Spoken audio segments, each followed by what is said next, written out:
ప్రతి international breaking చూస్తున్నాం. Target Iran. ఇదే లక్ష్యంగా అటాక్స్ కు దిగింది ఇజ్రాయెల్. ఇప్పుడు ఇరాన్ అణుస్థావరాలే టార్గెట్ గా క్షిపణులతో దాడులు చేసింది. కళ్ళు మూసి తెరిచేలోగా ఇజ్రాయెల్ మిసైల్స్ ఇరాన్ లో విధ్వంసాన్ని సృష్టించాయి.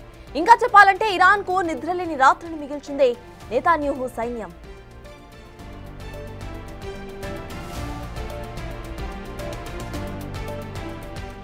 ఇరాన్ లక్ష్యంగా ఇజ్రాయెల్ చేసిన మెరుపు దాడుల్లో ఇరాన్ కు చెందిన revolutionary guards chief Hossein Salami మృతి చెందినట్టు తెలుస్తోంది. ఇదే అంశంపై ఇరాన్ మీడియాలో ప్రముఖంగా వార్తలు వస్తున్నాయి.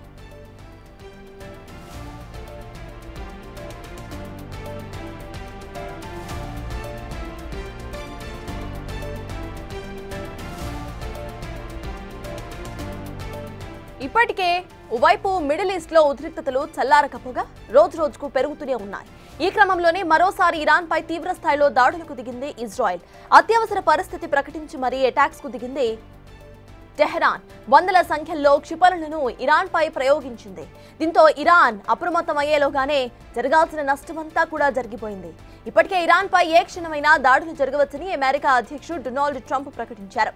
ఇలా అనౌన్స్ చేసి కొన్ని గంటలు గడవక ముందే అటాక్స్ జరిగాయి.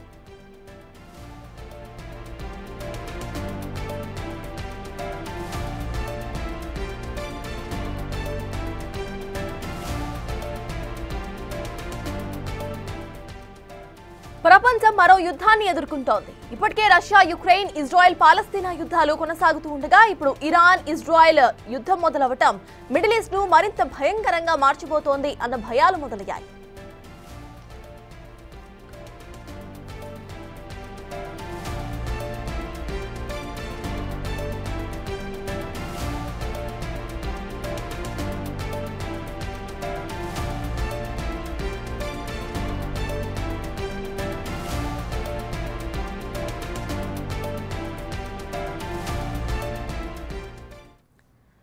దీని గురించి మాట్లాడడానికి మనతో we have with us doctor Pulipaka Sanjay, అంతర్జాతీయ వ్యవహారాల నిపుణులు.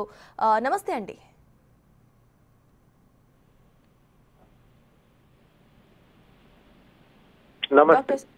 నమస్తే అండి. ప్రెజెంట్ మనం చూస్తున్నాం మిడిల్ ఈస్ట్ మొత్తం కూడా యుద్ధ వాతావరణం కనిపిస్తోంది. అండ్ కరెంట్లీ ఇరాన్, ఇజ్రాయెల్ మధ్య యుద్ధం కనిపిస్తోంది. అసలు దీన్ని ఎలా చూడాలంటారండి? ఇది ఎప్పటి నుంచో జరుగుతుందని అనుకుంటున్నారండి. ఎందుకంటే మనకి తెలుసు కదా, 2 సంవత్సరాల క్రితం, కొద్ది కాలం క్రితం ముఖ్యంగా ఎప్పుడైతే ఇజ్రాయెల్ మీద ఈ హమాస్ వాళ్ళు దాడి చేశారో, వాళ్ళ సివిలియన్స్ ని చంపేశారో, అప్పటి నుంచి ఇజ్రాయెల్ పెద్ద ఎత్తున ఇరాన్ మీద దాడి చేస్తుందని అనుకుంటూనే ఉన్నారండి. ఎందుకంటే ఇజ్రాయెల్ ని టార్గెట్ చేసేటువంటి ఉగ్రవాద సంస్థలు ఏవైతే ఉంటాయో, అంటే హిజ్బుల్లా కానివ్వండి, హమాస్ కానివ్వండి, అలానే యెమెన్ లో ఉన్నటువంటి హౌతీస్ కానివ్వండి, వీళ్ళందరికీ ఇరాన్ పెద్ద ఎత్తున ప్రోత్సాహం ఇస్తోందని ఎప్పటి నుంచో ఇజ్రాయెల్ వాళ్ళు ఆరోపిస్తున్నారు. అంతేకాకుండా ఎప్పటి నుంచో ఇరాన్ లీడర్స్, ముఖ్యంగా ఇంతకు ముందు అహ్మదీనెజాద్ అని ఉండేవారు కదండి, ఆయన పెద్ద పెద్ద కమెంట్స్ చేస్తూ ఉండేవాళ్ళు. ఏమని? ఇజ్రాయెల్ ని న్యూక్లియర్ అటాక్ తో మేము తుడిచిపెట్టేస్తామని చెప్తూ ఉండేవాళ్ళండి. సో ఇజ్రాయెల్ ఎప్పటి నుంచో ఇరాన్ ని న్యూక్లియర్ వెపన్స్ తయారు చేయనీయకుండా ఆపే ప్రయత్నం చేస్తోందండి. కోవర్ట్ ఆపరేషన్స్ అంటారు. అంటే intelligence agents, Israel intelligence agents ఎప్పటి నుంచో ఇరానియన్ సైంటిస్ట్ ని టార్గెట్ చేయడం జరుగుతోంది. ఇరానియన్ న్యూక్లియర్ ఫెసిలిటీస్ ని సైబర్ అటాక్స్ ద్వారా అటాక్ చేయడం జరుగుతోందండి. ఇరాన్ ని ఎలాగో అలా న్యూక్లియర్ వెపన్ తయారు చేయకుండా ఉంచాలి అన్నది ఇజ్రాయెల్ ఆబ్జెక్టివ్. ఎప్పటి నుంచో ప్రయత్నిస్తోంది. ఇటీవల కాలంలో ఇరాన్ కొద్దిగా న్యూక్లియర్ వెపన్స్ సాధించడంలో కొద్దిగా ప్రగతి సాధించింది అని న్యూస్ ఐటమ్స్ వస్తున్నాయి. అప్పటి నుంచి కూడా చాలా మంది విశ్లేషకులు చెప్తూనే ఉన్నారు, ఇజ్రాయెల్ చూస్తూ ఖాళీగా కూర్చోదు, ఎట్లాగో అట్లా ప్రతిస్పందిస్తుంది అని. అంతేకాకుండా ఈ మధ్య కాలంలో ఇజ్రాయెల్ మీద పెద్ద ఎత్తున ఉగ్రవాద దాడులు జరిగిన తర్వాత నుంచి కూడా మనం చూస్తుంది ఏంటంటే 2 పాయింట్స్ అండి. ఒకటి, ఇజ్రాయెల్ మీద జరిగినప్పుడు ఉగ్రవాద దాడులు, దాని నుంచి వచ్చే ఇజ్రాయెల్ లో భయాందోళనలు, అలానే ఇరాన్ న్యూక్లియర్ వెపన్స్ తెస్తుందేమో, ఇరాన్ కి ఇజ్రాయెల్ కి ప్రత్యక్షంగా కాకపోయినా పరోక్షంగా యుద్ధం నడుస్తూనే ఉంది. సో అందుకని ఈ దాడుల్ని ఇజ్రాయెల్ నిర్వహిస్తుందని ఎప్పటి నుంచో అనుకుంటున్నారండి. ఈ మధ్య కాలంలో కొద్దిగా president Donald Trump talks start చేశారు ఇరాన్ తో, సంప్రదింపులు మొదలెట్టారు ఇరాన్ న్యూక్లియర్ ప్రోగ్రామ్ ని ఎలాగోలా స్లో చేద్దామని. కానీ ఆ టాక్స్ పెద్దగా ప్రగతి సాధించలేదని ఇజ్రాయెల్ వాదిస్తూనే ఉంది. ఇరాన్ కనుక న్యూక్లియర్ వెపన్ వస్తే మేము బతకటం కష్టం అని వాళ్ళు ఎప్పటి నుంచో చెప్పడం జరుగుతోంది. అటువంటి తరుణంలో ఈ దాడులు జరుగునట్టు మనకు కనబడుతోందండి. అయితే సంజయ్ గారు, మరి ఫ్యూచర్లో మనం ఒక వరల్డ్ వార్ 3 చూసే అవకాశం ఉందనుకోవాలా? మిడిల్ ఈస్ట్ మొత్తం కూడా సేమ్ ఇదే సిచ్యువేషన్ మనకు కనిపిస్తోంది. ఎక్కడ ఎవరు కూడా వెనక్కి తగ్గే సిచ్యువేషనే కనిపించట్లేదు. సో నెక్స్ట్ అసలు ఫ్యూచర్ ఎలా ఉంటుంది అనుకోవాలి? వరల్డ్ వార్ 3 అనుమానం అండి. ఎందుకంటే మిడిల్ ఈస్ట్ లోనే మీరు తీసుకుంటే Saudi Arabia, United Arab Emirates, ఈ అరబ్ కంట్రీస్ ఏవైతే ఉన్నాయో అవి అమెరికాతో నిలబడి ఉంటాయండి. ఈ మధ్య కాలంలో అమెరికాతో వాళ్ళకి మంచి సన్నిహిత సంబంధాలు కూడా ఏర్పడ్డాయి. ఎందుకంటే డొనాల్డ్ ట్రంప్ మనం చూసాము ఈ మధ్య కాలంలో అరబ్ దేశాల్లో పర్యటించి వాళ్లతో మంచి రిలేషన్షిప్స్ డెవలప్ చేసుకున్నారు. డొనాల్డ్ ట్రంప్ పర్యటన మీద అమెరికాలోనే తీవ్రమైన క్రిటిసిజం వచ్చింది, కానీ మిడిల్ ఈస్ట్ దేశాల్లో చాలా మంచి పరిణామంగా చాలా రిపోర్ట్స్ వచ్చాయండి.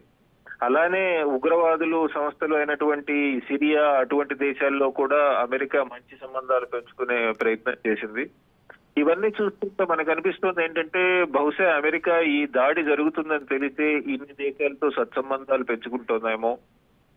ఉగ్రవాదులు అమెరికా మీద దాడి చేయకుండా వీటితో మంచి సంబంధాలు పెంచుకోవడం జరుగుతుంది. ఈ మధ్య కాలంలో మనం చూసాం కదండి, పాకిస్తాన్ మిలిటరీ కూడా అద్భుతంగా ఉగ్రవాదాన్ని ఆపుతోందని 2 రోజుల క్రితం ఒక యుఎస్ మిలిటరీ జనరల్ చెప్పడం జరిగింది.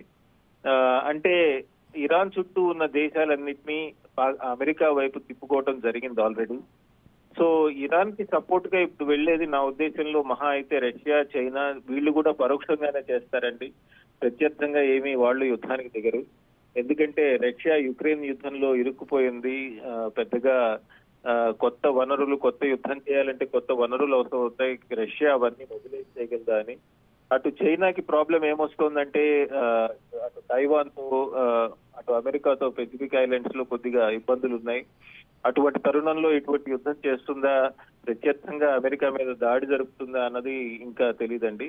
ఎందుకంటే చైనా కూడా ఆర్థికంగా బలంగా లేదు, ఈ మధ్య కాలంలో ఆర్థిక సంక్షోభంలో ఉంది. సో ఇవన్నీ కనుక చూసుకుంటే నా ఉద్దేశంలో 3వ ప్రపంచ యుద్ధం వస్తుంది అని చెప్పటం కొద్దిగా కష్టమే అండి. ఎందుకంటే ఇప్పుడు చెప్పాం కదా, ఆర్థికంగా కానివ్వండి, మిగతా దేశాల యొక్క కంపల్షన్స్ కానివ్వండి, వీటి వల్ల బహుశా ఇది ఇరాన్ కి పరిమితమయ్యే విధంగానే చూస్తారండి. కాకపోతే వివిధ దేశాల్లో అమెరికా మీద ముఖ్యంగా ఈ మిడిల్ ఈస్టర్న్ కంట్రీస్ లో కొంత వ్యతిరేకత వచ్చే అవకాశం ఉంది. దాన్ని కూడా వాళ్ళు అమెరికన్స్ ఎప్పటి నుంచో ప్రిపేర్ అయి ఉన్నట్టున్నారండి. సో ఇవన్నీ చూసుకుంటే నా ఉద్దేశంలో వెంటనే 3వ ప్రపంచ యుద్ధం కొద్దిగా కష్టమేమో అనిపిస్తోందండి. థ్యాంక్ యూ డాక్టర్ సంజయ్ గారు టు జాయిన్ విత్ us.